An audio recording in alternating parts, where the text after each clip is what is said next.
Hi, it's Sunday night, the 7th of June, and day 159, my goodness, of living the dream. My power statement I wrote down for this morning said, while sharpening my saw tomorrow, I will make sure I find some funny videos and watch them with my wife, Kathleen, so that we can laugh and laugh and laugh. I will also read from a book I've been wanting to read, and that's exciting. As you know, my Sundays are my day to sharpen my saw. What I mean by that is I do those activities that will renew me. I take a break from the pressure and stress of working hard and staying after and getting some of my big dreams through the portal of my mind into the world of the physical, and many of those tasks the same way. And so I focus on myself on Sunday and my wife and family. That's what I mean. You can't keep using an axe or a saw continually without stopping every once in a while to sharpen it. The way I sharpen my mental saw is to break from the task-filled to-do list that I do every day and do some fun things, some entertaining things, some relaxing things, some self-improvement type things, like reading a book or watching a video that talks about principles that are of success mentality, like on the book list that I have of the success mentality book list that I got. All of this is like taking time and recalibrating your thoughts and your thinking about the work you're doing and will yet do in the days to come. It is oiling my mind, so to speak. I feed my mind great principles and great fun stories. I lubricate my mind, my thinking, with funny videos that are stress-free and joy-promoting.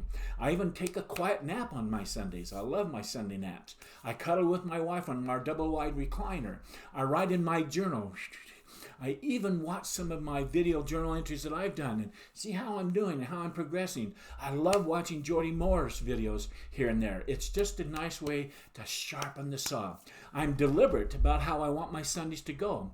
For those who are religious, I want you to know that I make my Sundays to be focused on a higher man that I can be. I worship my Creator. I focus on others and ask how I might serve them. For those who are not religious, and that's okay, and you choose not to worship, I would encourage you to at least focus on yourself and family and how you can become the person you were meant to be, how you can become a better person and start strong and stay strong and end strong your days. Sharpening your saw is a good time to be reflective of how you've been showing up each day for your dreams and for your family and for others.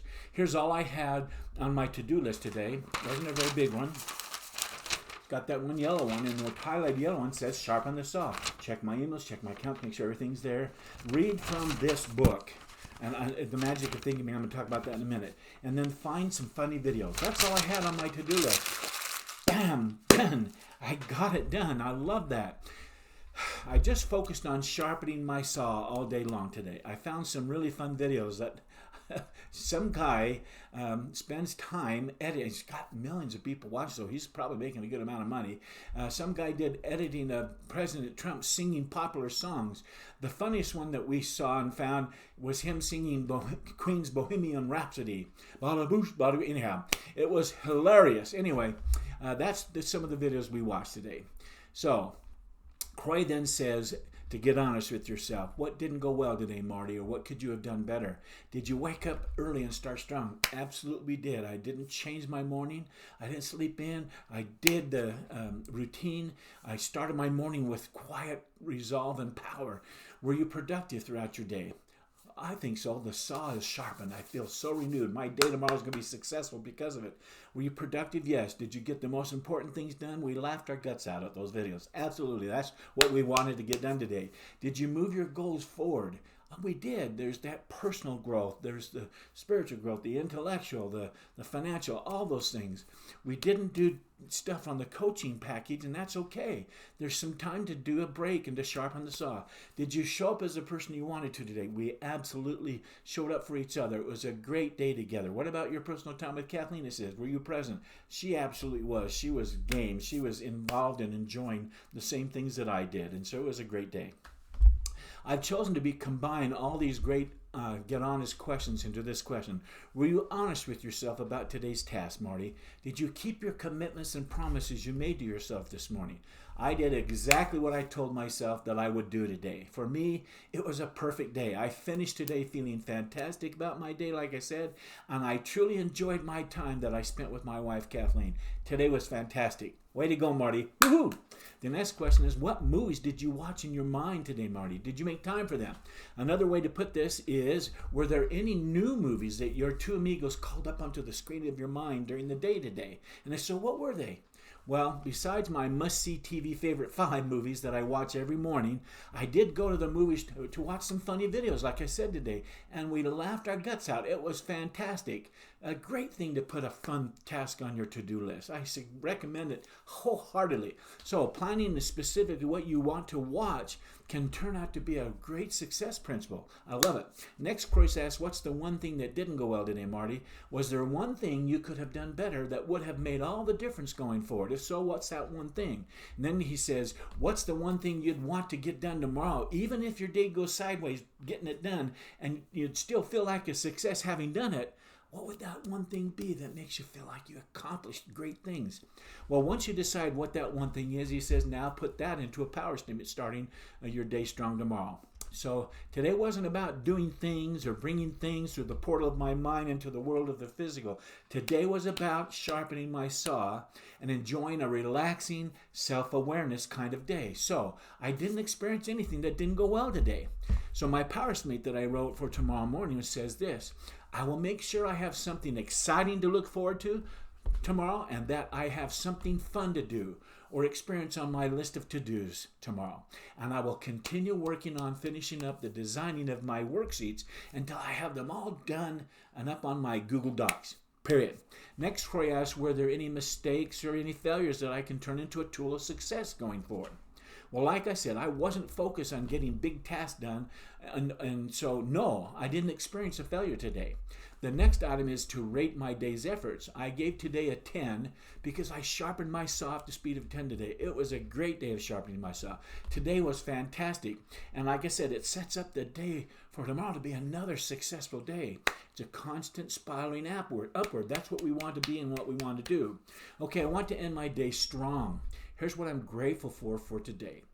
That's how you end your day strong, by the way, is to be accountable to yourself, check your promises you made, how you did, turning failures into tools of success, and then gratitude. What are you grateful for? So first of all, I'm grateful for this book right here, Magic of Thinking Big.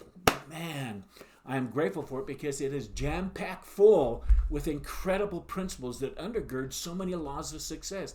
I almost can't count them. It's one of those books you can't put down and that you have to read over and over again. You don't just read it and then 2-3 years later. It's something you want to continually be sticking your nose into and getting that right thinking pumping in your head and laying down those neural paths of right mapping. Next, I'm grateful for the law of success called the law of desires. All of us have desires. All of us dream of what we really want to do and be, but few of us actually surrender to those desires that we have for success. Instead of surrendering to our desires, we murder them. We use 5 weapons to commit success suicide. Destroy these tools. They're dangerous, and let me list what they are. 1, self-depreciation. We say, I lack brains, or I can't do that, or I'd fail if I tried to do that. That's murderous. 2, security-itis. Many say, I like having the security of where I am, and we murder our dreams right then and there. Number 3, competition. Many say the field is already overcrowded. Remarks like that kill your desires fast. Number 4, parental dictation. Far too many young people say, I'd really like to prepare for something else, but my parents want me to do this, and they're paying for it, so I do it, or whatever. We murder our desires by turning the responsibility for our dreams and goals over to someone else. Number 5, family responsibility. It's the attitude that says, it would have been nice for me to change over 5 years ago, but now I've got family and responsibility, and I can't change right now. That's deadly. My advice is to throw away these murderous weapons right now. Surrender to desire, and that allows you to gain energy, enthusiasm, mental zip, and even better health. Surrender to your desires. Go after it. I'm grateful for the principle of success that says the overwhelming majority of really successful people work much longer than 40 hours a week. And you don't hear them complaining of being overworked either. Successful people have their eyes focused on their goal. Zoom. And that goal provides them the energy to get after it. This is a law of living the dream. It's all about living the dream. So when someone asks you, how you doing? You say, man, I'm fantastic, living the dream. That thought is a great way to end my day and is another milestone of my journey to business alignment. So until tomorrow night, where I'll be right back here, I wish you continued success. Good night.